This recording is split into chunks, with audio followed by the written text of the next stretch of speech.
Hello guys, how are you all. I hope सभी खुश ठीक होंगे अपनी जगह और सारे तैयारी कर रहे होंगे अपने एग्ज़ाम्स की, T2 एग्ज़ाम। तो अब मैं आपके सामने हिंदी का सिलेबस शेयर कर रही हूँ।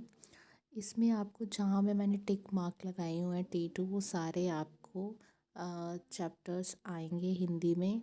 अब मैं आपके सामने सिर्फ इम्पोर्टेंट चैप्टर बताऊंगी। जिन बच्चों ने कवर नहीं किया है या जिन्होंने लर्न नहीं किया है, तो उनके लिए कौन से चैप्टर ज़्यादा मोस्ट इम्पॉर्टेंट है ताकि वो अच्छा स्कोर कर सके। तो इस हिंदी चैप्टर्स में सबसे इम्पोर्टेंट क्वेश्चन है चैप्टर 15 से आएंगे, दैट इज़ प्रेमचंद। प्रेमचंद के बारे में MCQs भी आते हैं, लेसन्स के क्वेश्चन भी आते हैं, लॉन्ग में भी आएगा, शॉर्ट में भी आएगा। और ये प्रेमचंद का लेसन उसकी जीवनी के बारे में है, यानी कि ये कोई कहानी वगैरह नहीं है।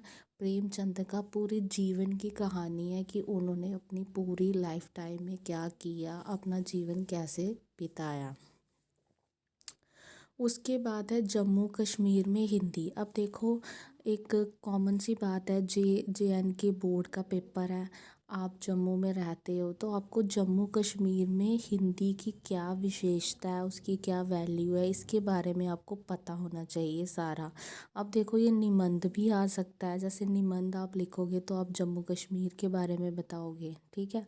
तो जम्मू कश्मीर में हिंदी का क्या रोल है, ये कौन सी लिपि से ली है, ठीक है। कहाँ पे जम्मू में कौन सी भाषा बोली जाती है, हिंदी बोली जाती है या नहीं, कश्मीर में क्या है, ये सारा उसके बारे में बताया है, ठीक है।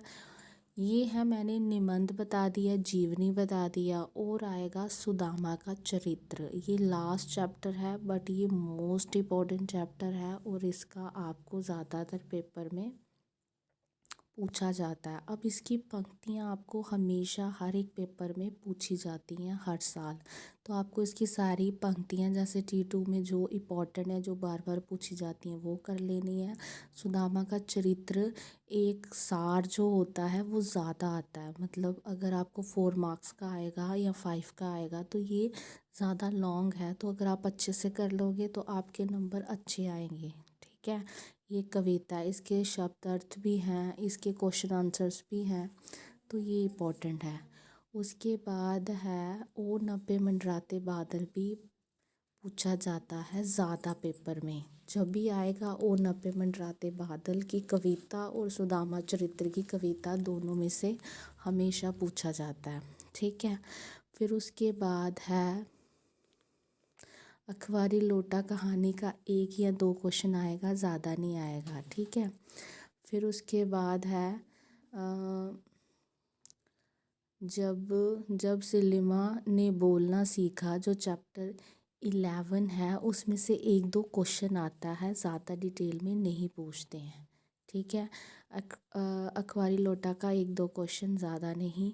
सांप और बाज का 1-2 क्वेश्चन। टोपी के क्वेश्चन आते हैं। टोपी जिसमें दोनों क्या थे, मतलब वो बर्ड्स के बारे में थे, उसने टोपी बनवाई कैसे कैसे, उसकी पूरी कहानी, उसके क्वेश्चन आंसर आपको पूछे जाते हैं। इससे ज़्यादा कुछ नहीं है, बस इतना सा पढ़ना है। चैप्टर मैं फिर से बता रही हूँ, चैप्टर कौन कौन सा आएगा। चैप्टर 19 अच्छे से करना, 20 करना है, 18 भी कर लेना, ठीक है, 17 कर लेना, 15 इम्पॉर्टेंट है, फिर उसके बाद 14 इम्पॉर्टेंट है, ठीक है।